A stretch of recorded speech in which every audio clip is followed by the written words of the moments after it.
بعد خانوما باشه دیروز کم صدا بیشتر خانوما رو 5 6 تا حالا 5 6 تا خانوما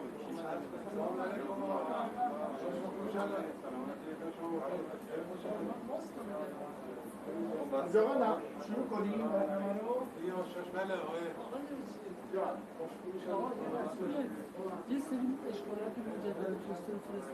بله چند در شکر اون باز کار رو فردا باز میخوام 2 دسته کنیم اونن که فارسی هم بگو اینا فارسی هم فارسی ها رو جدا کنیم عربی اردو و انگلیسی رو جدا کنیم 2 گروه نمیشه آقا 20 زده بالا 20 خورده این دفعه داریم 18 تا داریم 2 تا جدیدن میشه 20 تا باز چند در شکر آمده 21 بذار قلیچخانی هم چه صحبت کنیم اگه عکسشو قشنگ راجع به حسن دلاوی و حافظ تصویراتش برام فرستاده صبح باز میشه اضافه کرد من میگم بذار چیز کن فارسی ها رو مشخص کنیم فارسی یا انگلیسی که قاطی نشه اگه وقتی میگی انگلیسی بعد فارسی حرف میزنه من بهش فرستاده بودم که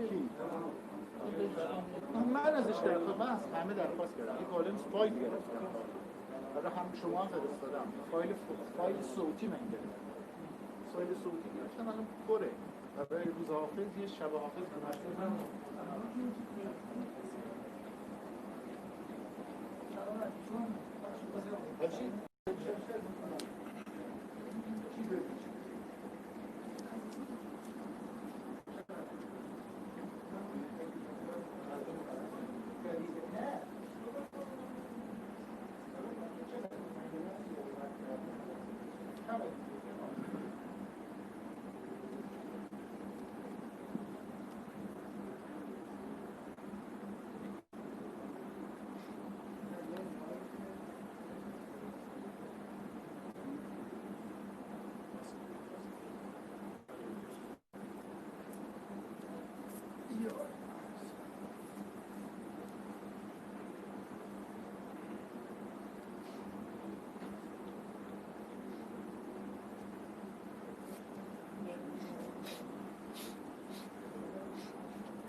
انشاءالله به زودی زود تو صحن سرای آقا عبدالله از عدل کنیم مجموعاً صلوات.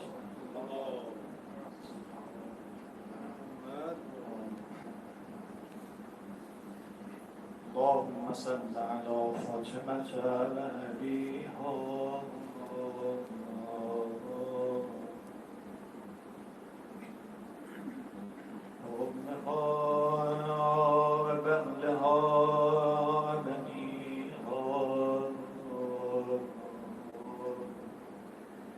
السر المستودع فيها بعدد ما أحاط به علمه.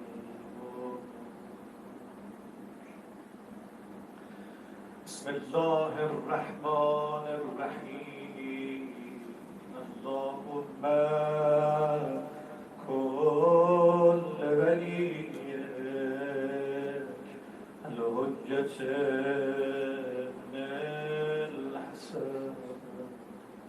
صلواتك عليه وعلى آله في هذه الساعة في كل ساعة وليا وحافظا قائدا وناصرا ودليلا وعينا حتى تسكنه أرضك طوعا وتمتعه فيها طويلا. شام 40 آقا رو صدا بزنیم دعوت کنیم تو خیمه عبادالله. یا صاحب الزمان یا صاحب الزمان یا صاحب الزمان یا صاحب 40 آمد دلم را غم گرفت. 40 آمد دلم را غم گرفت. بهر زینب عالمی ماتم گرفت. این روزا همه عزادارن، آسمان و زمین دارن خون گریه میکنن برای ابا عبدالله. سوز اهل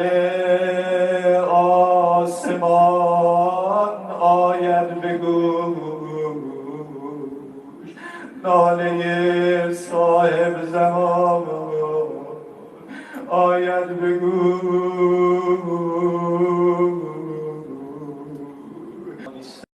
که حسین بگیرن. هر کی ذره‌ای کمتر از ذره‌ای به گردن ما حق داره. شاد و یاد رحم الله لمن قرأ فاتحة الاخلاص و الصلوات.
بسم الله الرحمن الرحیم.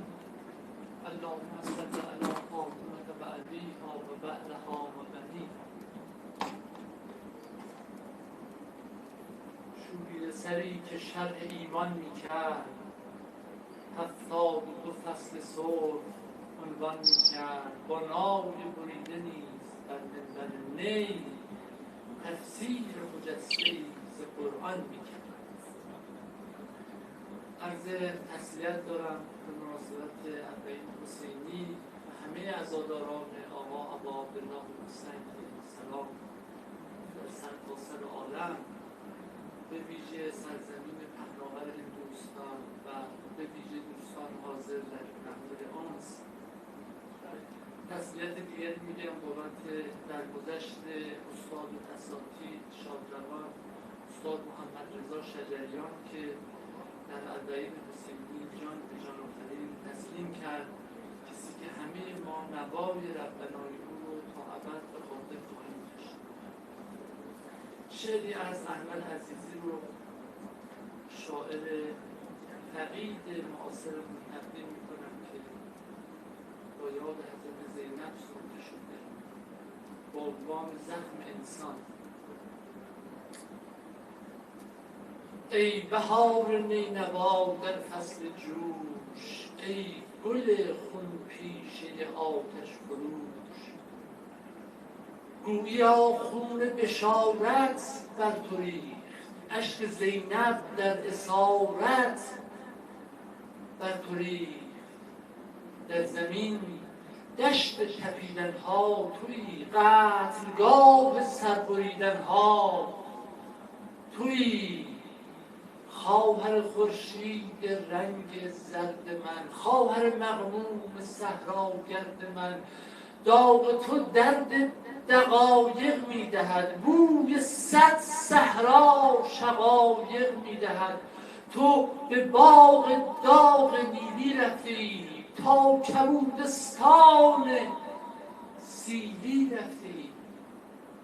قلب عالم را تو دیدی خونفشان، رو به سوی قتلگه دامن کشان. مادرت زهرا وصیت کرده بود، بر گلویش بوسه نیت کرده بود، تا ببوسی شط مروارید را، در گلوگاه آتش خورشید را. تو نهادی بوسه بر جایی که نور خوشه ها برداشت آنجا از ظهور.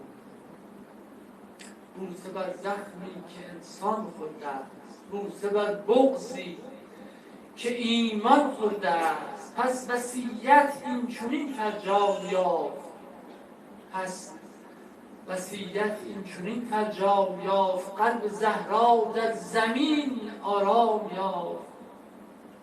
ای اسیر لشکر سرنیزه ها، ناظر خورشید سر بر نیزه ها، ای سفیر کربلا در قصر ظلم، خواهر خون خدا در عصر ظلم. در لطافت بوسه پیغمبری، در سخن همتاز تیغ حیدری، در شب شام غریبان با رباب کودکان گریه را بردی به خواب. دست تو گهواردار ناله بود، دامنت تسکین بغض لاله بود. نور دادی آن شبان شوم را، خواب کردی زجه کلثوم را. در نگاه سرخ تو گل جان سپرد، رو به روی چشم تو خورشید مرد. دختر طاها تو قلب غربتی، تو مزار عشق در هر تربتی.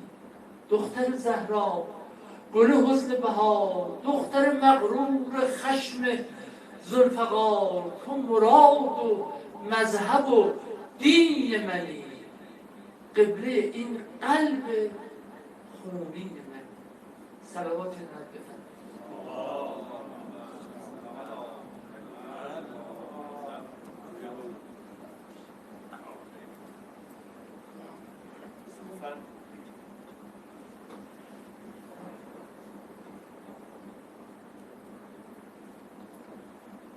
بسم الله الرحمن الرحیم. خدمت عزیزان عرض سلام و ارادت و تسلیت دارم. با اجازه بزرگان مجلس یک ترکیب بندی است که تا حالا جایی هم اون رو ارائه ندادم و نخوندم. این تقریبا میشه اونی که دیشب خوندم ترکیب بند سوم بود که این محرم شروع کردم گفتم. این ترکیب بند مال چند سال پیشه ولی جایی ارائه نشده و این ترکیب بند دوم اونی که دیشب خوندم سومین ترکیب بند بود. این 12 بنده خدمت شما.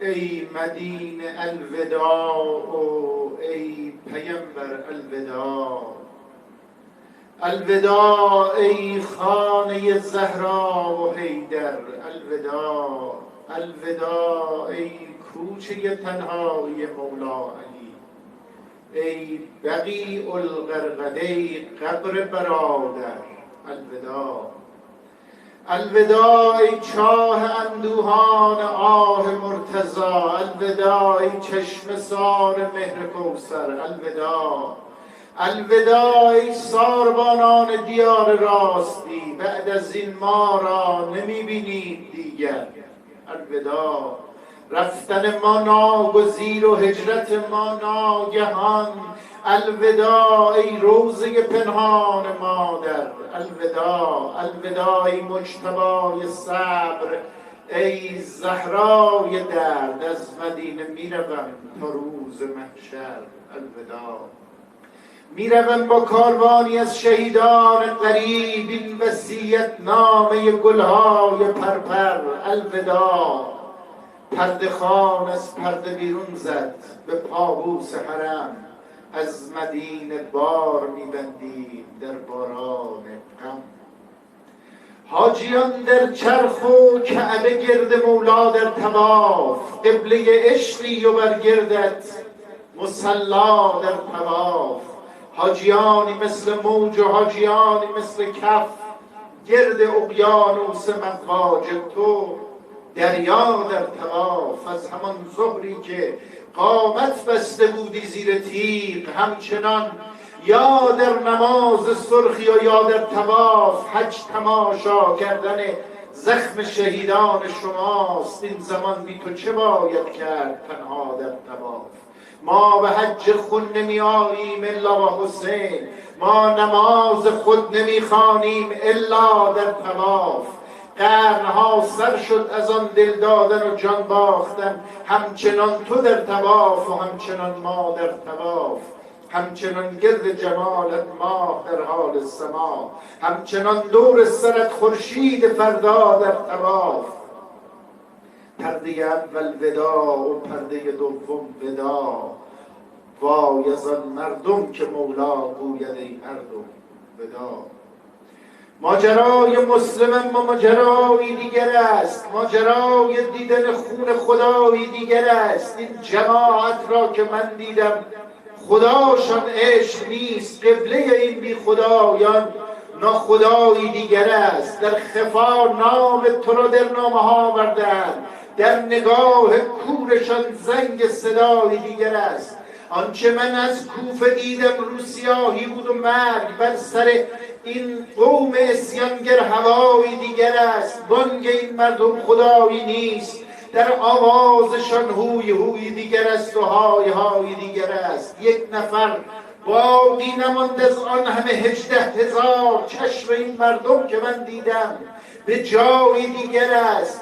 یا حسین آن کوفه ای را که نشانت دادند کوفه میگویند، اما کربلای دیگر است.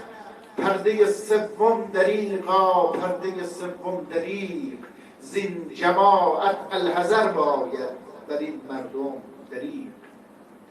هر جوان مردی که جانش را چراغان کرد و رفت، غیرتش یک لحظه در تاریخ طوفان کرد و رفت. هر نمازی با حضور و هر دعای مستجاب، اقتدا یک لحظه بر معنای قرآن کرد و رفت. از ندامت آب شد مانند باران پرکشید، رو به خنجر کرد و آمد، رو به پیکان کرد و رفت.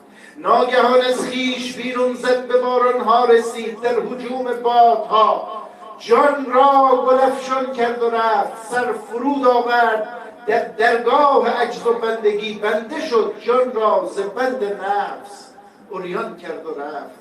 در خروش تیغها جان را سپر آورد و ما، در هجوم تیرها گیسو بریشان کرد و رفت. پر سؤالی سهمگین، پر اتفاقی عقل سوز، عقل را و عشق را یک لحظه حیران کرد و رفت. پرده خان حیران که هر از پرده بیرون رفته بود، دیدم از پیشانیش یک آسمان خون رفته بود.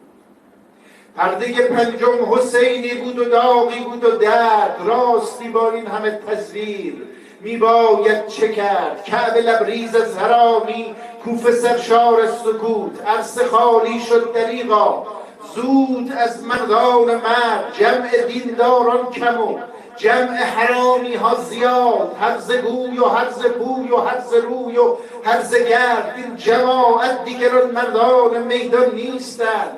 یا علی دستی برآور، یا محمد بازگرد. دید مولا هر طرف پا میگذارد خنجری است، 4 سو راه است و در هر 4 سو تیغ و نبرد، غیر خون در صدقت الله ازل رنگی ندید. جمعی از نقره سپید و عده‌ای سکه زرد، گر دلت با ماست در بتخانه هم در کعبه ای، گفت مولا گر نبا مایی به گرد خود مگرد. گفت باید بار کرد از کعبه سوی کربلا، بر مشامم میرسد هر لحظه بوی کربلا. یار احمد، یار حیدر، یار دین بودی حبیب، پای تا سر عشق و ایمان و یقین بودی حبیب. هرچه عمرت بیشتر شد تو حسینی تر شدی، مرد میدانهای سخت بعد از این بودی حبیب. دین احمد را نکردی خرج نام و نان خیش، تو امانت دار بودی، تو امین بودی حبیب. دیگران از کعبه بودند و شدند اهل یسار، از یمن بودی تو اصحاب یمین بودی حبیب. عطر سرخ نامت پیچید در جان حسین، چون شهادت را تو عمری در کمین بودی حبیب. شمر در صفین اگر یار علی بودی دریغ، روز صفین و جمل هم تو همین بودی حبیب. جان خراشند این جماعت، کج نژادند این گروه، مثل قرآنی که خواندی دلنشین بودی حبیب. گفت این را و سرش را بر سر دامن گرفت، دیده یعقوب نم نم بوی پیراهن گرفت. بعد جون آمد که امرت را غلامم یا امام، اذن میدان از تو میخواهم امامم یا امام. نقص در من بی شمار و عیب در من بی حساب، در نماز عاشقی اما تمامم یا امام. اتفاقی تازه در من پای میکوبد، به شوق خواب دیدم آفتابی تیر فامم یا امام. نیست این میدان مگر بیت عتیق عاشقی، باز شما از مکه در بیت الحرامم یا امام. خواب دیدم کربلا بزم بلانوشان توست، شربت لبخند میریزی به جامم یا امام. دوست دارم همچو اکبر سرده را گوشت نهم، آتشی در من فروزان کن که خامم یا امام. گفت جان دادی به من با این عنایت یا حسین، جور را جان دادی، جان است نامم یا امام. عطر یاسی در زمین و آسمان پیچیده بود، خندش در کوچه های کهکشان پیچیده بود. پرده چشم پدر خون شد، علی اکبر رسید، پرده بالا شد ز خیمه شبه پیغمبر رسید. اشک لیلا آب می پاشید بر پشت سرش، با خودش می گفت روز غربتم آخر رسید. عشق فرمان داد بسم الله باید دل بریدان که می بایست سر می داد، آخر سر رسید. آمد و در چشمهایش اذن رفتن از پدر، از آتش بر حلق اکبر جرعه‌ای دیگر رسید. رفت و باز آمد که بابا سوخت جانم از آتش، ماه اکبر خدمت مهر بلند اختر رسید. میروی باشد برو اما کمی آرامتر، از حرم فریاد اکبر مادر رسید. سنگ باران، تیر باران، نیزه باران، آه آه بر سر جسمش پدر با چشمهای تر رسید. خیمه ها آتش گرفت از اضطراب این خبر، چشم لیلا تر شد و چشم تمام خیمه تر شد. عمود خیمه خورشید عباس علی، ماه آن ماهی که میتابید عباس علی. دیدش سرشار شد از عشق تا آمد حسین، سینش لبریز از توحید عباس علی. گفت من نظر حسینم از دم صبح ازل، دست شست و چشم را بخشید عباس علی. شمر آمد پشت خیمه با خیال خام خویش، گفت دوان نامه هستیم، خندید عباس علی. هر طرف میرفت تیغ و نیزه میبارید و تیر، هر طرف رو کرد خنجر دید عباس علی. تا برادر گفت چشمانت چرا خونین شده است، از نگاه کودکان پرسید عباس علی. آمدی دست برادر را ببوسی غرق خون، ناگهان حلق تو را بوسید عباس علی. ماه آمد سوی مهر و مهر آمد سوی ماه، دید خون میبارد از ابرو و از بازوی ماه. نعشها بی سر میان خون و خنجر، وای وای ظهر عاشوراست یا روز محشر، وای وای. آن طرف گهواره خالی و بانگ لا اله، این طرف خون میچکد از حلق اصغر، وای وای. تیرها و نیزه ها بر نعش قاسم، های های سنگ ها و تیغ ها بر جان اکبر، وای وای. رب فرو بستند دینداران دنیا، حیف حیف کوفیان کشتند اولاد پیغمبر، وای وای. شمر خنجر بر کف از گودال آمد، آه آه ذوالفقار افتاده بود از دست حیدر، وای وای. کودکان تشتتا خواندند با هم، آه آه رقص آتش گرم شد با رقص خنجر، وای وای. خیمه ها می سوخت در آتش، سواران فوج فوج بر سر هر نیزه‌ای گل کرد یک سر، وای وای. بانگ حتم ناصرش افلاک را پر کرده بود، عطر سرهای برید خاک را پر کرده بود. گفت زینب کاروان بی کاروان سالار نیست، داغ بسیار است اما داغ ما بسیار نیست. با تن افتاده در میدان وداعی تلخ کرد، گفت میبینی برادر فرصت دیدار نیست. داغ دیده خواهرت اما صدای او رساست، خار در چشم و گلو دارد ولیکن خار نیست. این همه یاقوت خون حیف است ره به کوفیان، جنس ما را مشتری جز حق در این بازار نیست. در تمام کوفیان یک تن به یاری بر نخواست، بعد زینب داد زد اینجا کسی بیدار نیست. گفت میدانم شما اصحاب درد و ناله ای، راهتان بسیار هست و دردتان بسیار نیست. خطبه میخواند و به حال اهل دنیا میگریست. دید جز رأس بریده محرم اسرار نیست. رأس اسماعیل ها میگشت بر گرد خلیل، کربلای کشتگان ما نبود الا جمیل. کربلا اینجاست، اینجا در صحیفه در دعا، وای بر ما شامیان بیخبر از کربلا. کربلا اینجاست در این کوچه های دردمند، کوچه های بی پناه و کوچه های بی ریا. کربلا اینجاست، اینجا ما اسیران نیستیم غیر آهوهای زخمی یا علی موسی رضا. کربلا اینجاست بین این همه ابن زیاد، نیست مختاری که بستاند قصاص خون ما. کربلا اینجاست، این جایی که خاموش هستش، از گلوی زخمی غیرت نمی آید صدا. کربلا در ماست، در ما. کربلا در جان ماست. کربلا با شیر مادر شد عجین در خون ما. یا امام عصر تنها پرده آخر تویی، گرچه میدانیم غوغایی است پشت پرده ها. پرده آخر نگاه انتظار آلود ماست. کربلا میعادگاه مهدی موعود ماست. یه صلواتی بفرستید و با این صلوات بریم به استقبال صحبت‌های حضرت حجت الاسلام و المسلمین جناب حاج آقا مهدوی.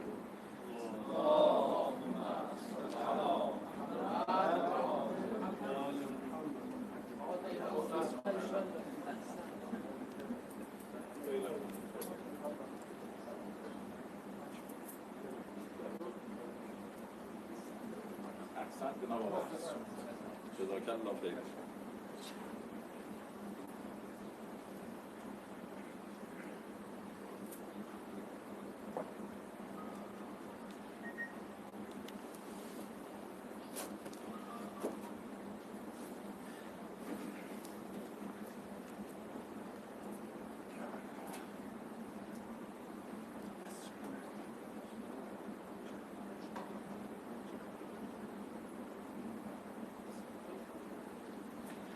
السلام علیکم و رحمت الله. بسم الله الرحمن الرحیم. الحمد لله رب العالمین و الصلاة و السلام علی سیدنا و نبینا ابی القاسم المصطفى محمد و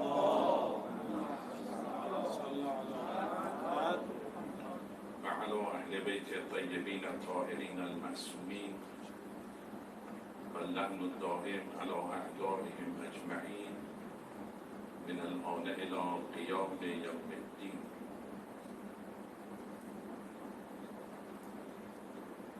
امشب شام اربعین است و تسلیت عرض میکنم ایام سوگواری را و درود میفرستیم بر کسانی که عاشق مکتب اهل بیت علیهم السلام هستند و دلهای اونها در هر کجا که باشند با بارگاه سید الشهدا سرور و سالار شهیدان ابا عبدالله حسین است. هر کجا باشیم زائر کوی اون بزرگوار هستیم انشاءالله.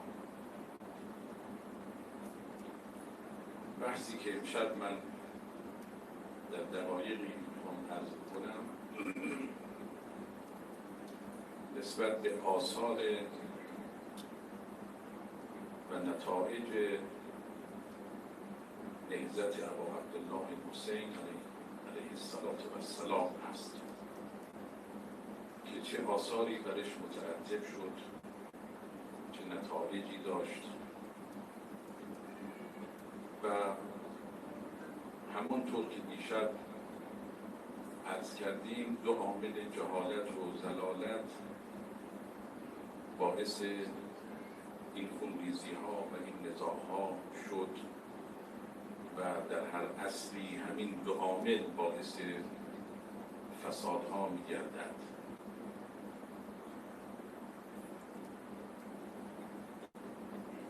یکی از آثار نهضت امام حسین علیه السلام این بود که تمام کسانی که در جریان عاشورا در مقابل امام حسین علیه السلام قرار گرفتند همشون به ذلت افتادند. این خودش یک درس تاریخ است، عبرت است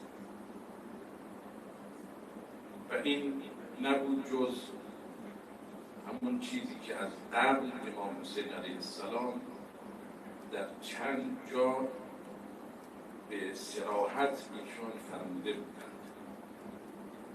از جمله در یکی از منزل‌هایی که در مسیر کربلا و کوفه از مکه می آمدند، یکی از محبین حضرت خودش رو رسانده بود به اون منزل و فرودگاهی که ایشان اونجا منزل کرده بودند و خدمت امام حسین علیه السلام رسید و گفت که آقا چه چیز باعث شد که شما بیایید به سمت کوفه؟ علتش چی بود؟ حضرت یک جمله‌ای دارند می‌فرمایند ان هؤلاء اخافونی و هذه الکتب و هذه کتب اهل الکوفه. می‌فرمایند که بنی امیه منو تهدید کردند. از طرفی دعوت کوفیان هم انجام شد. این هم نوشته ها و نامه های اهل کوفه است. بعد این ادامهش مهمه. حضرت فرمودند و هم قاتلی و میدونن که این همه رو میکشن. فاذا فعلوا ذلک، هرگاه انجام بدن این را، ولم یدعوا لله محرما الا انتهکوه، و هیچ حرمتی باقی نگذارند و حتی حرمت بکنند همه حریم ها را بشکنند، بعث الله الیهم من یقتلهم حتی یکونوا اذل من فرام المرأة. خداوند برشون کسی رو مسلط خواهد کرد که دمار از روزگار اینها در بیاورد. این جمله حضرت. و در روز عاشورا هم حضرت باز در سخنرانی دومی که داشتن فرمودند به خدا سوگند پس از این جنگ روی راحتی و خوشی نخواهید دید مگر خیلی کم و آسیاب حوادث بر وفق مراد شما نخواهد چرخید. این فرمایش ابو عبدالله حسین است و کار اینها کردند که خداوند حجاج بن یوسف را 20 سال از سال 75 هجری تا 95 هجری برایشون مسلط کرد، برای این کوفیان. و روز اولی که حجاج از طرف عبدالملک مروان آمد و بر کوفه مسلط شد، رفت بالای منبر گفت همه جمع بشید، همه جمع شد. جمعیت انگول چند هزار نفر. کلامش رو با چی شروع کرد؟ با فحش دادن به این کوفیان. به اونها گفت ای مردم عراق، ای اهل شقاق و نفاق و ای صاحبان بدترین صفات، گفت من در میان شما گردنهای برافراشته‌ای می‌بینم که موقع درو اونها رسیده است. گفت دستور میدم به شما که از کوفه خارج بشید به سمت بصره و محلق رو اونجا یاری کنید، هر کس اطاعت نکند گردنش میدم. اینقدر اینها ذلیل شدند و در تاریخ داره که اینها اونقدر هجوم آوردند که روی پل فرات از ازدحام جمعیت یک عده ریختن تو آب و غرق شدند. پیرمردی آمد پیش حجاج، گفت که من 3 فرزندم رو برای این جنگ میفرستم، اما خودم پیرم، فرتوتم، زمینگیر هستم، منو معاف بدار. هنوز کلامش تمام نشده بود گردن گرفت.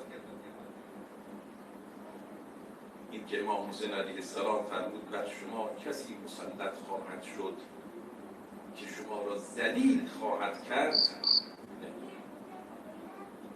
در دوره 20 ساله حکومتش بیش از 100,000 نفر رو کشت.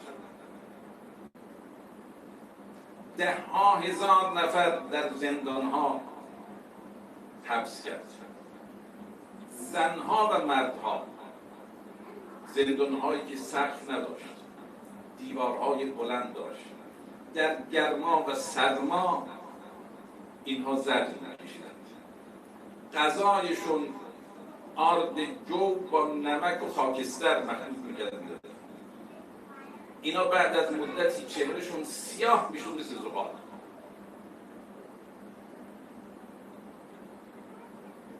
این ذلت است نتیجه یاری نکردن ابا عبدالله حسین علیه السلام. وعده هایی که امام حسین علیه السلام دادن، اینها یک یک عملی شد. این وعده ها حضرت در روز عاشورا به عمر سعد که بایش اتمام حجت کردند و اون گوش نکرد، فرمودن ای عمر اتزعم انک تقتلنی و یولیک الدعی بلا در ری و جرجان. تو فکر میکنی منو میکشی، بعدن اون ابن زیاد به حکومت ری و گرگان رو که در اون زمان بیش از نیمی از ایران تحت این حکومت بوده بهش میرسید. والله لا تتهنأ بذالک،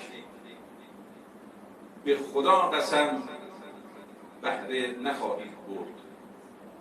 عهد و معهود، این یک پیمان قطعی است. فاصنع ما انت صانع، هر کاری میخواید بکن.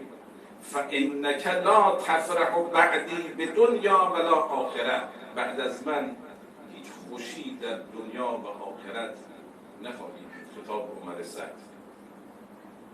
فرمودند و کأنی برأس که علی قصبت یتراما الصبیان، گویا من از همین الان میبینم ای عمر سعد که سر تو رو بر نی کردن توی کوفه و بچه ها بازی میکنن، بهش سنگ میزنن.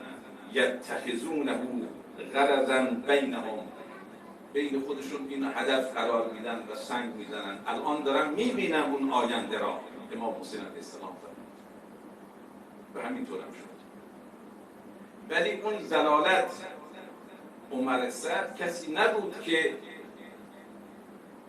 امام حسین رو نشناخته باشه، ولی ضلالت یعنی پیروی هوای نفس، دنیا طلبی، ریاست طلبی، او رو به این مسیر کشوند. یا جهالت است یا ضلالت است. و بعد از جریان عاشورا عمر سعد آمد پیش ابن زیاد در دارالاماره. ابن زیاد گزارش داد خوشحال که بعد از اون حکم حکومت ری طبق وعده‌ای که داده شده است و از قبل قطعی شده بود، او داده میشه که بره. ابن زیاد فقط یک جمله بهش گفت ای عمر سعد، اون حکمی که من دادم به برای کشتن حسین، اونو من برگردم.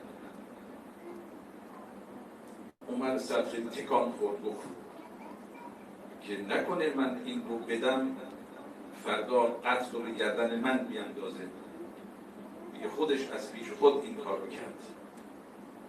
گفت ابن زیاد برای چی میخوایی؟ گفت اونو باید بدیم. بالله حکومت ری خبری نیست. التماس کرد، درخواست کرد، به خواب افتاد.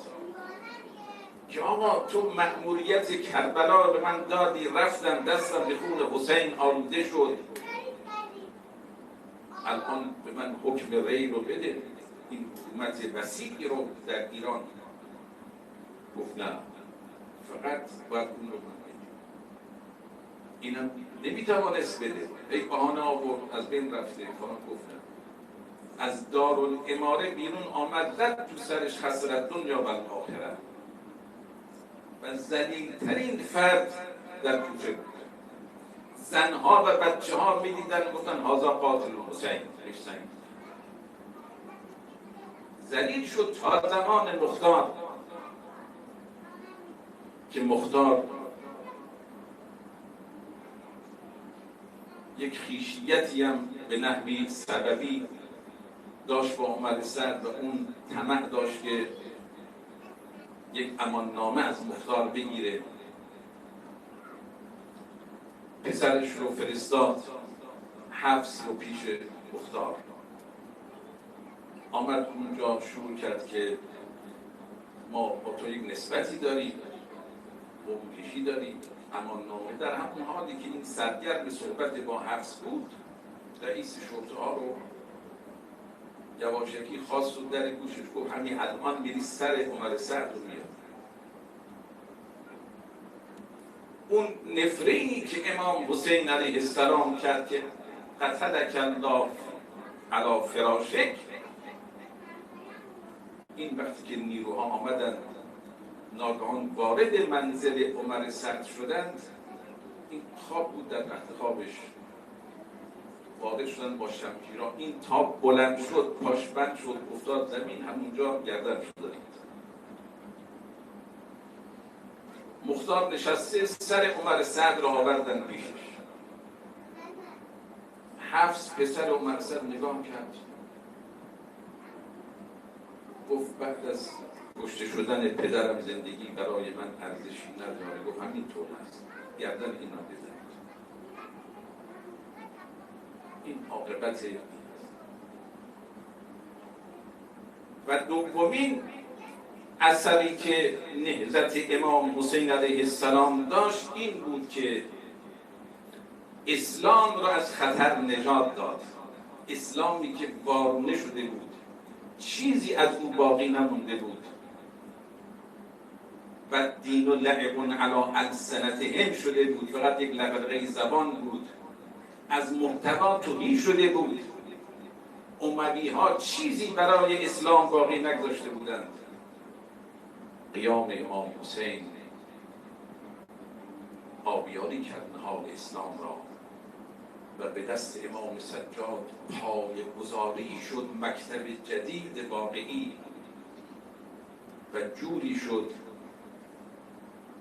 که امام صادق و امام باقر علیهم السلام توانستند 4000 شاگرد تربیت کنند. این نتیجه کربلاست. اگر قیام عاشورا نبود، اثری از اسلام باقی نمی‌ماند. الاسلام نبوی القدوس و حسینی البقا. لذا این اثر دومش بود. و سومین اثر این بود که یک نفرت شدید نسبت به بنی امیه ایجاد شد. یعنی از خواب غفلت بیدار شدن مردم. این جنایتی نبود که بشود توجیه کرد. یک تنفر شدید ایجاد شد. دیگه نتوانستند بنی امیه خیلی دوام بیارند و از طرفی توجه به اهل بیت زیادتر شد. محوریت اهل بیت تثبیت شد و بنی العباس هم که قیام کردن علیه بنی امیه از همین سوژه استفاده کردند به عنوان کسب رضای آل محمد صلی الله علیه و آله و سلم. اینها قیام کردند. دیگه قیام های بعدی به نام اهل بیت بود. به نام انتقام بود، به نام یا رسالات الحسین بود. و این نفرت اونقدر بود از همون روز عاشورا شروع شد، به نحوی که وقتی که کاروان اسرا، میدونید که از کربلا تا کوفه و از کوفه تا شام 20 منزل را اینا طی کردند، یعنی 20 شهر و شهرک و روستای بزرگ و قصبه رو اینا طی کردند که در هر کجا توقف می‌کردند. و در تاریخ لحظه لحظه این سفر غمناک از یک طرف و هدایتگر از سوی دیگر، این سفر در تاریخ ثبت شده که در هر منزلی چه اتفاقی افتاده. عجیبه. و بعضی از جاها که اینها میرسیدن و سر امام حسین علیه السلام رو یک جا میگذاشتن که یک استراحتی بکنن، الان اونجا رأس الحسین نام داره، جایی که سر امام حسین اینجا قرار گرفته.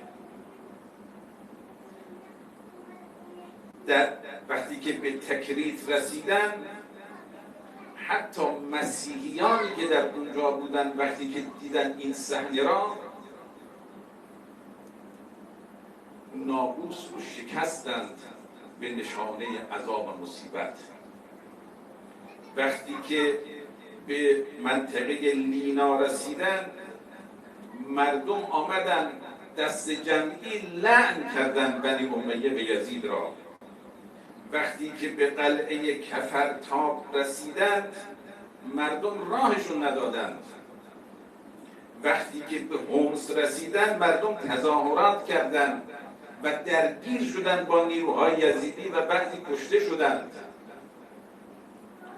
و این در طول این مفصله که چه عکس العملی در بین راه اینها داشتن تا اینها به شام رسیدند و بعد در شام هم بعدش دیگه انقلابی شد. روزهای اول که جشن و پایکوبی ولی سخنرانی امام سجاد علیه السلام روشنگر بود. این 40 روز خودش یک کتاب می شود، یعنی از عاشورا تا 40 چه اتفاقاتی افتاد، یک بحث طولانی هست که تاریخ ثبت کرده.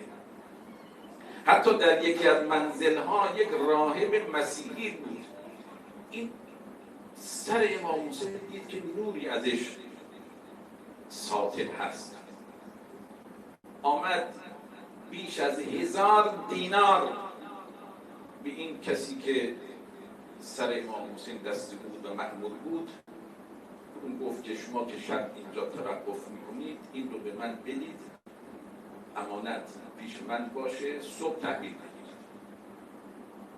که داستانها نقل شده که این راهب چگونه معجزه دید و اون سر به سخن آمد و خودش را معرفی کرد و اون مسلمان شد. معجزات و کرامات و تلاوت قرآن عجیب بوده. جریان رقص و حسین تا روز 40 که آوردند و به بدن امام حسین ملحق شد و در اونجا دفن کردند. جریان عجیبی بوده و هر کدام از اینها روشنگر بود، راه رو نشون میداد، راه نهضت را. و اثر دیگر قیام ها بود، قیام توابی، قیام مختار، قیام مردم مدینه. و بعد در طول تاریخ خود قیام بنی العباس به اسم دفاع از اهل بیت و تا انقلاب اسلامی ایران که الهام گرفته از عاشورای حسین است و امروز ببینید. و اثر دیگر نهضت امام حسین این بود که یک مکتب پایه‌ریزی شد، مکتب حسین. اثر دیگرش این بود که دین اموی از دین حسینی و علوی بایس شد. احساس گناه و شرمساری در جامعه به وجود آمد. فرو ریختن ترس‌ها و رعب‌ها بعد از قیام عاشورا به وجود آمد. بیداری مردم و برانگیختن روح مبارزه. کربلا عزیزان تبدیل به یک دانشگاه عشق و وفاداری و فداکاری شد. کربلا پایگاه مهم و قدرتمند تبلیغی در طول تاریخ شد با محوریت امام حسین علیه السلام. به امروز می‌بینید فرهنگ شهادت بعد از عاشورا زنده شد. پیشوایی اهل بیت علیهم السلام تثبیت شد. ادبیات عاشورا در ادبیات ما جای گرفت. امروز ببینید این ادبیات رو چقدر جریان عاشورا عاشق‌اللهی در ادبیات فارسی فقط جای داره.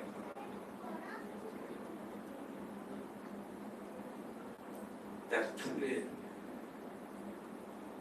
این دوران ادبیات عاشورا خیلی مهمه. این شعری که جناب آقای دکتر قزوه خودشون سروده بودن و اینجا خوندن خیلی پر محتوا بود. تمام این جریان کربلا در قالب شعر گنجونده شده بود. یکی از این بزرگان شیعه در هند که از دارالجنا رفته ایشون یک دیوان شعر فقط گفته راجع به جون غلام ابوذر که در کربلا شهید شد. این چه حالاتی داشت، چه روحیاتی داشت. امام حسین با این غلام سیاه چهره چگونه برخورد میکرد. موقع شهادتش او را سرش رو روی پا خودش گذاشت. امام حسین درباره او چه گفت؟ این ترسیم کرده این حالت را. راجع به جریان وفاداری ابوالفضل عباس چقدر شعر سروده شد. این ادبیات در اردو هم همینجور. صدها کتاب به زبان اردو شعر درباره عاشورا سروده شده است. چقدر سوزناک، چقدر الهام بخش، چقدر سازنده، چقدر زیبا. اصلا بعد از جریان عاشورا یک ادبیات جدیدی در زبان عربی و زبانهای دیگر به وجود آمد، مخصوصا در زبان فارسی و بعدها در زبان اردو. یک ادبیات بعد از جریان عاشورا تشیع رنگ خون گرفت.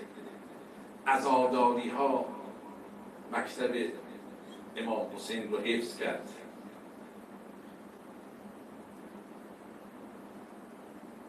و نهضت امام حسین، آخرین جمله این است عزیزان، که نهضت امام حسین علیه السلام یک الگویی شد برای تمام آزادی خواهان عالم، چه مسلمان و چه غیر مسلمان. امروز هر کسی که میخواد پرچم آزادگی را و آزادی را برافراشته کند باید از مکتب حسین درس بگیرد. شعری که اقبال لاهوری، علامه اقبال گفته است چقدر زیباست. آن امام عاشقان پور بتول، سر به آزادی ز بستان رسول. الله الله بای بسم الله قدر، معنی ذبح عظیم آمد پسر. چون خلافت رشته از قرآن گسیخت، حریت را زهر اندر کام ریخت. خون آن صد جلوه خیرالامم، چون سحاب قبله باران در قدم. بر زمین کربلا بارید و رفت، لاله در ویرانه ها کارید و رفت. تا قیامت قطع استبداد کرد. موج خون او چمن ایجاد کرد. بحر حق در خاک خون گردیده است، پس بنای لا اله گردیده است. مدعایش سلطنت بودی اگر، خود نکردی با چنین سامان سفر. سر ابراهیم و اسماعیل بود، یعنی آن اجمال را تفسیر بود. عزم او چون کوهساران استوار، پایدار و تند سیر و کامکار. تیغ بهر عزت دین است و بس، مقصد او حفظ آیین است و بس. خون او تفسیر این اسرار کرد، ملت خوابیده را بیدار کرد. رمز قرآن از حسین آموختیم، ز آتش او شعله ها افروختیم. ای صبا ای پیک دور افتادگان، اشک ما بر خاک پاک او رساند. چقدر زیبا فلسفه قیام و آثار او رو بیان کرده است. فقط حیفم میاد یک نکته رو عرض نکنم، خیلی کوتاه، خیلی معذرت خواهی میکنم اگر طول کشید. یک نکته 2 دقیقه‌ای. این بعضی ها مخصوصا در شبکه‌های وهابی ها یک نکته رو خیلی روش مانور میدن. میگن که خود شیعیان امام حسین رو کشتند، چون کوفیان شیعه بودند و بیشتر لشکر ابن زیاد هم از این کوفیان بودند. پس بنابراین خود شیعیان امام حسین رو کشتند و بعد هم حالا عزاداری میکنند. این رو من یک پاسخی عرض بکنم. اولا میدانید که شهر کوفه در زمان خلیفه دوم به عنوان یک مقر نظامی و اردوگاه، مثلا کوفه یعنی اون خیمه ها و اردوگاهی که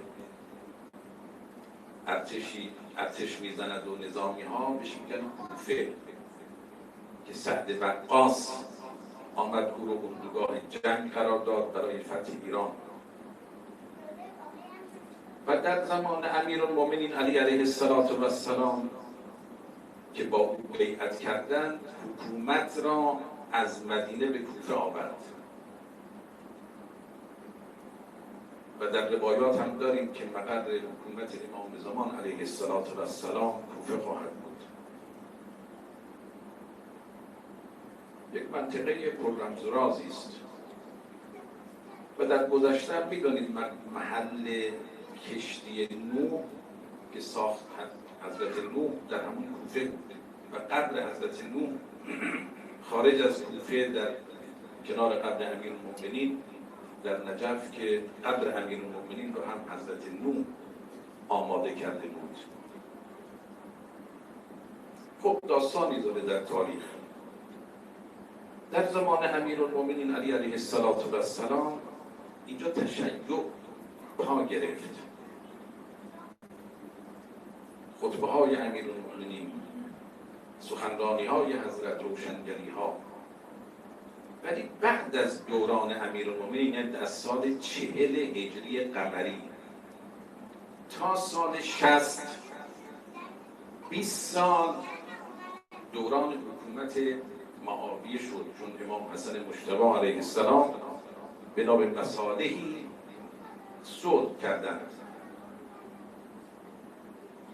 حاکمیت مطلق دست معاویه 20 سال شیعه زدایی کرد. دستور داده بود به تمام فرماندارانش در سراسر دنیای اسلام هر کجا شیعه علی دیدید بکشید.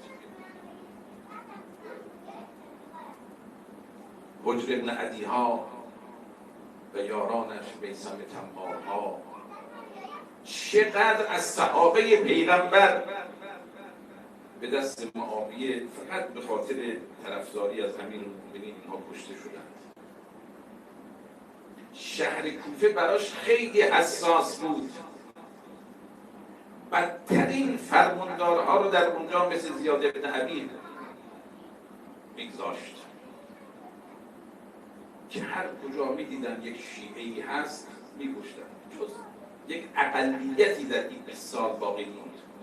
یا مهاجرت کردن، رفتن به جاهای مختلف، فرار کردند، کشته شدند، به زندان افتادند.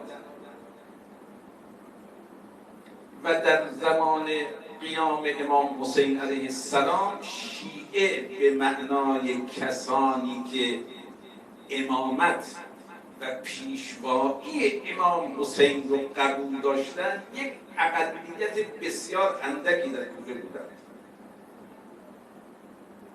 ممکن است بفرمایید پس اون چند هزار نامه که نوشتن کیا بودن؟ بله،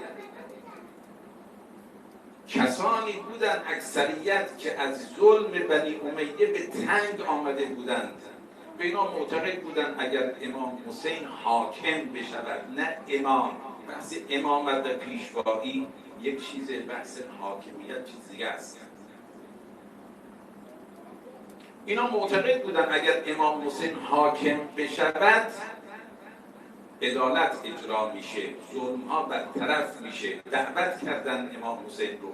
این معناش این نبود که اکثریت اونها امام حسین رو امام و پیشوای حق اونطوری که ما اعتقاد داریم میدونستند. زمان امیرالمومنین همین بود. کسانی که با امیرالمومنین بیعت کردن همون کسانی بودند که با خلیفه اول و دوم و سوم بیعت کردن. اینا اگر پیشوایی و امامت امیرالمومنین اضافه بر بحث خلافت معتقد بودن و از اون اول بیعت میکردن.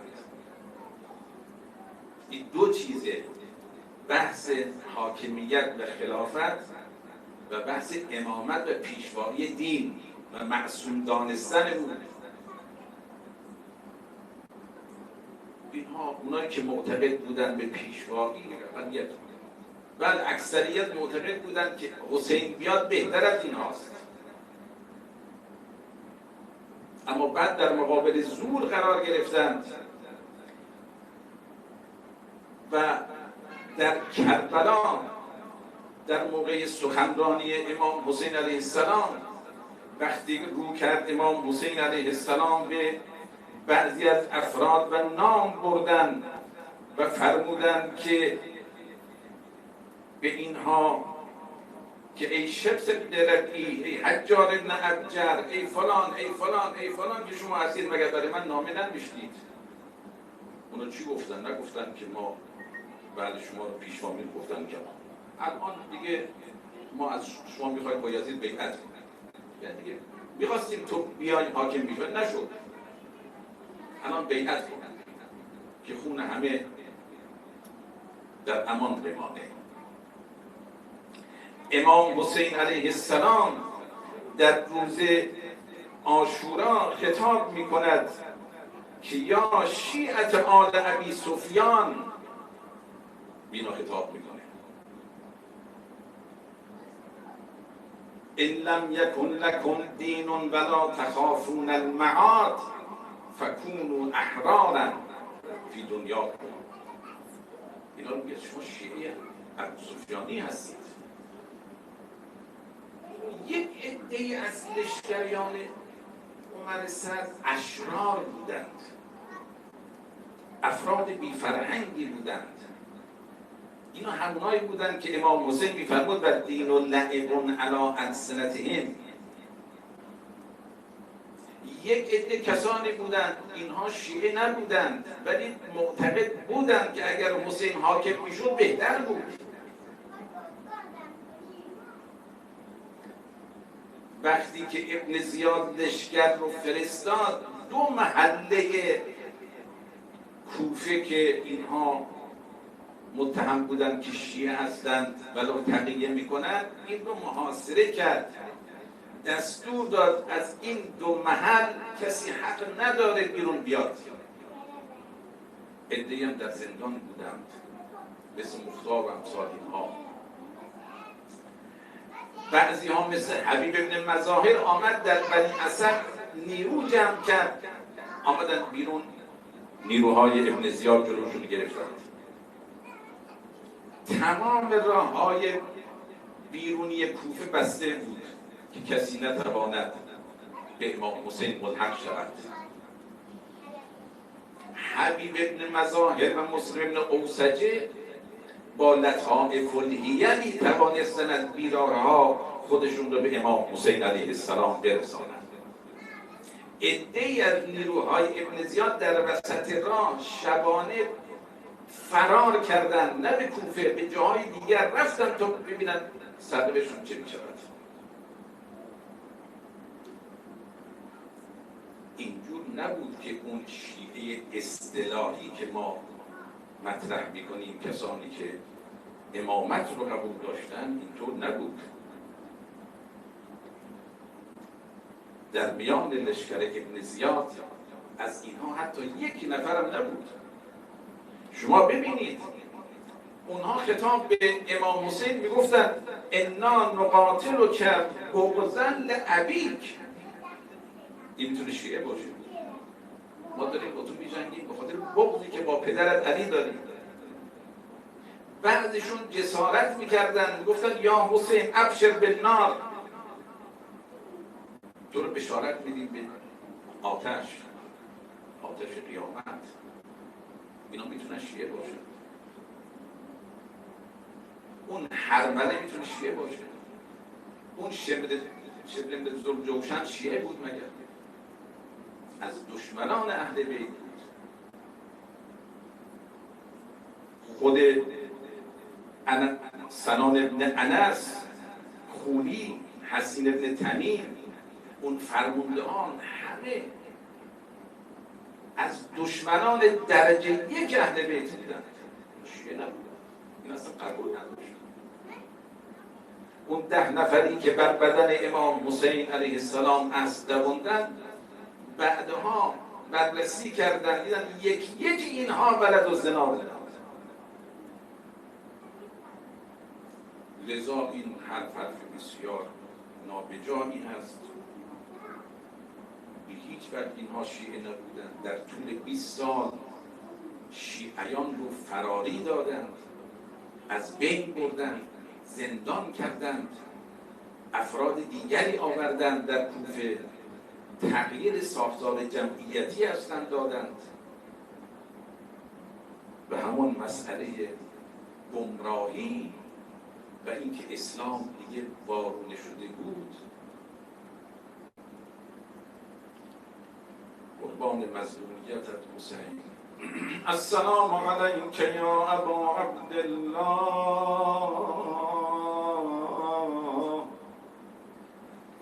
و علی الارواح التي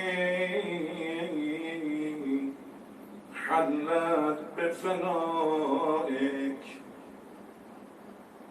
عليك مني سلام الله أبدا ما بقيت ما بقي الليل والنهار،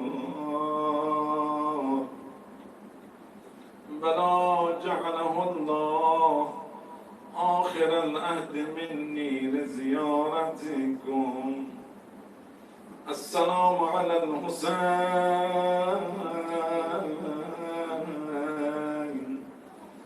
وعلى علي بن الحسين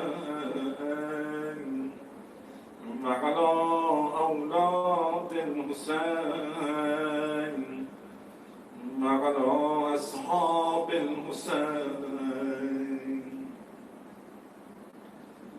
مختار یک قاتلین امام حسین رو میگرفت و میکش، خبر به امام سجاد علیه السلام میدادند.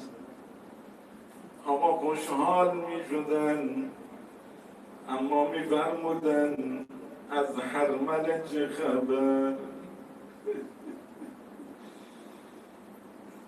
چند بار به مختار بیان دادن این حرمله دل ما را آتش زد.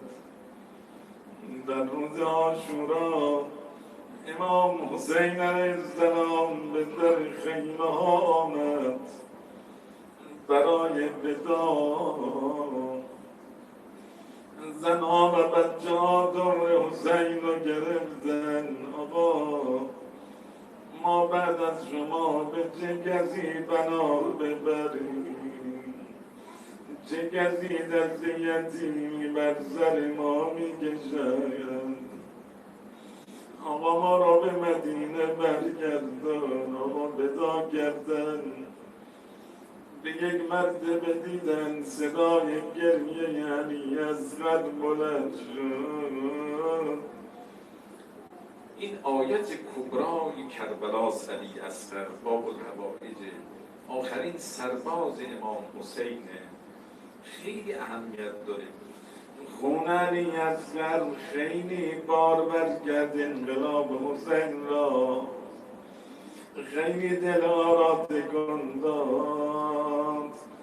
امشب بریم در خانه این شاهزاده و سرباز کوچک امام حسین. بلبلی داشت به گلزار شاه حجاز، بود لب تشنه و پژمرده. آقا دیدن علی اصغر گریه کرد، به رباب فرمودن بیارش پیش من. آوردن، آقا نگاه کردن دیدن لبهای علی اصغر خشکیده است. آوردن در مقابل دشمنان، خواستن اتمام حجت کنند، خواستن بفهمانند آی دشمنان اگر با من حسین مشکل دارید، به خدا این بچهش تقصیری ندارد. ای کوفیان بی وفایان، آمدم از غیمگان،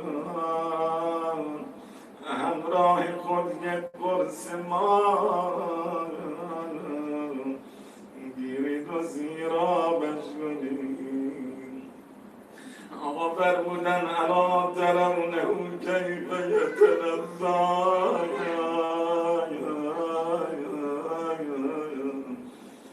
نمیدونم چطور امشب به ذهنم آمد، تصمیم دیگری داشتم، روزه ای آماده کرده بودم، اما دلم رفت به سمت این شاهزاده علی اصغر باب الحوائج. فرمودن ای کوفیان آیا نمیبینید چگونه تلفظی میکند؟ یعنی چگونه مثل ماهی که از آب بگیرند دهانش رو باز و بسته میکنند. آقا داشتن سخن میگفتن، به یک مرتبه عمر سعد دستور داد آرام کنید حسین را. شم تحریک کرد هرمله را، هرمله تیر سجاب آماده کرده بود. آخر مگر گلوی علی اصغر تیر سجاب مرد شاخه میخواهد. به یک مرتبه قربان مظلومیت آقا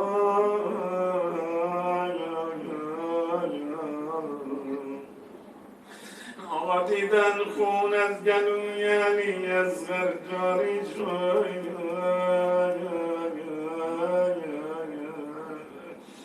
نگاه کردن خونها را به دستشون گرفتن، به آسمان پاشیدن. خدا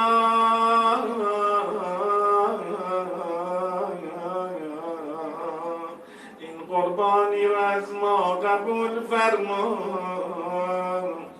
خدا بر این مردم سخت بگیر، خوشی رو بر اینا حرام کن.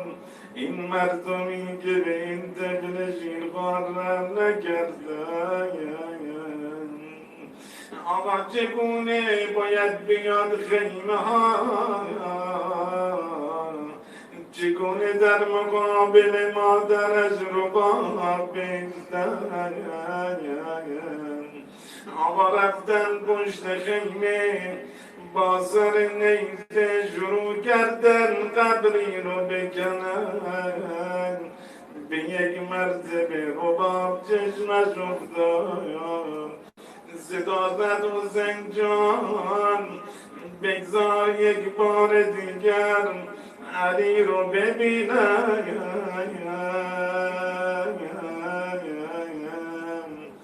همه بگیم مظلوم حسین، غریب حسین.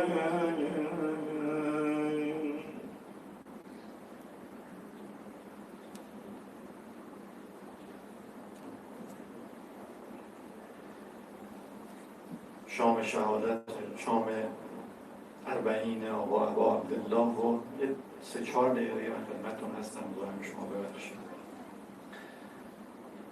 انشالله به لطف و کرم و محبتش خود آقا ابا عبدالله به حق خون به ناحق ریخته آقا علی اصغر اسم یکایی که شما عزیزان و جزء زائرین خودش ثبت و ضبط کنه انشالله. امشب زیر این خیمه آقا ابا عبدالله هم نباشیم با حضرت زینب کبرا، زینبی که اسم حسین دائم بر روی لبش بود و زمزمه میکرد. به چند لحظه ادب کنیم انشاءالله، ذکر حسین رو بگیم، تقاضاوندم محبت کنیم، به احترام زینب کبرا رو پا بایستیم و چند لحظه ذکر زیبای حسین رو زمزمه کنیم انشاءالله. به زودی زود تو صحن سرای آقا ابا عبدالله اونجا عرض ادب کنیم. یا حسین یا حسین یا حسین جان، یا حسین یا حسین یا حسین جان، یا حسین یا حسین یا حسین جان، یا حسین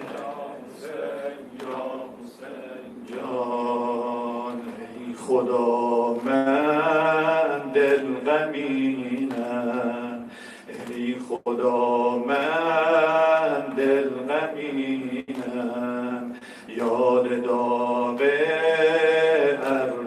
اربعینم، یاد داغ اربعینم. جان من میرسد بر لب شب، جان من میرسد بر لب امشب، گریم و سوزم از اشک زینب. یا حسین یا حسین یا حسین جان، یا حسین جان، یا حسین یا حسین یا حسین جان، یا حسین یا حسین یا حسین جان.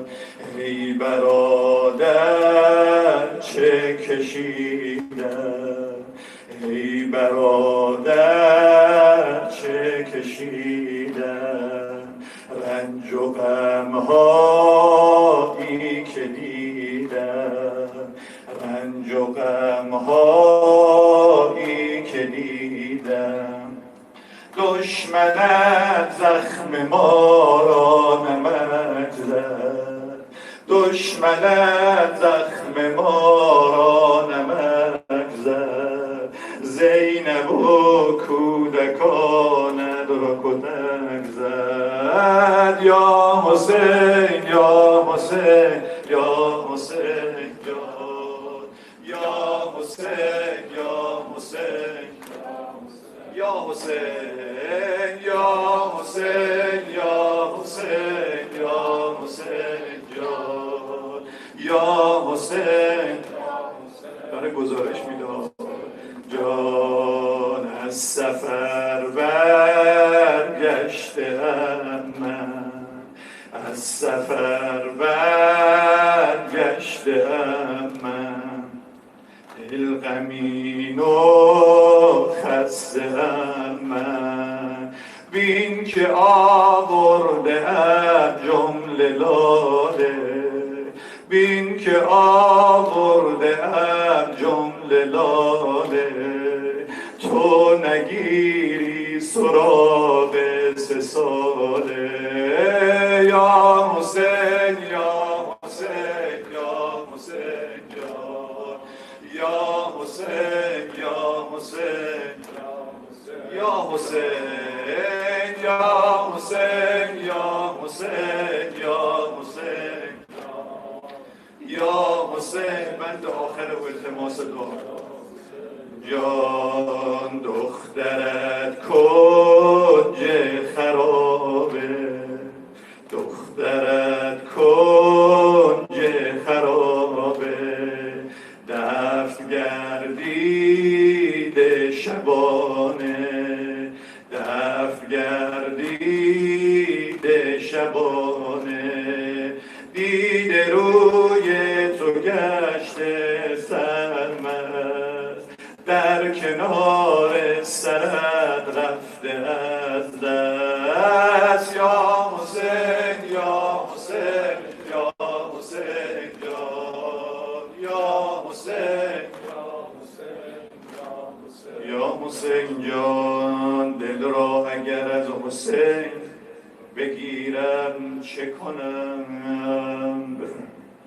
دل را اگر از حسین بگیرم چه کنم، بی عشق حسین اگر بمیرم چه کنم.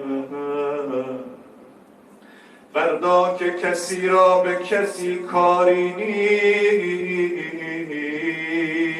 نیست، دامان حسین اگر نگیرم چه کنم. اعوذ بالله من الشیطان الرجیم. اما یجیب مضطر اذا دعا و یکشف السوء. اما یجیب المضطر اذا دعا و یکشف السوء. پروردگارا به آبروی امام حسین قسمت می‌دهیم این ویروس کرونا را جمیع بشریت ریشه‌کن بگردان. مریض‌هایی که در بیمارستان هستند و مبتلا شدند همشون رو شفای عاجل عنایت بفرما. فرج ولیت امام زمان را نزدیک بفرما. این توسلات را به کرمت قبول فرما. عاقبت ما را ختم به خیر بگردان. برای شادی ارواح طیبه شهدای اسلام و آمرزش انبات و گذشتگانمون، رحم الله من یقرأ الفاتحة مع الصلوات.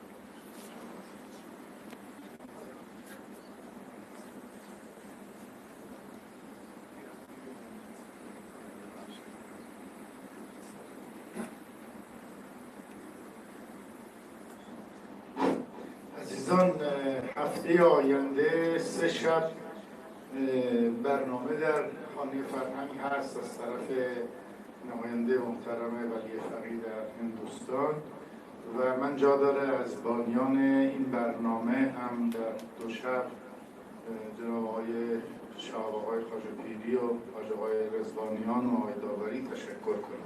انشالله برنامه هفته آینده در جریان هست و تشریف بیارید. 8:30 شب برنامه ها شروع میشه. التماس دعا سپر.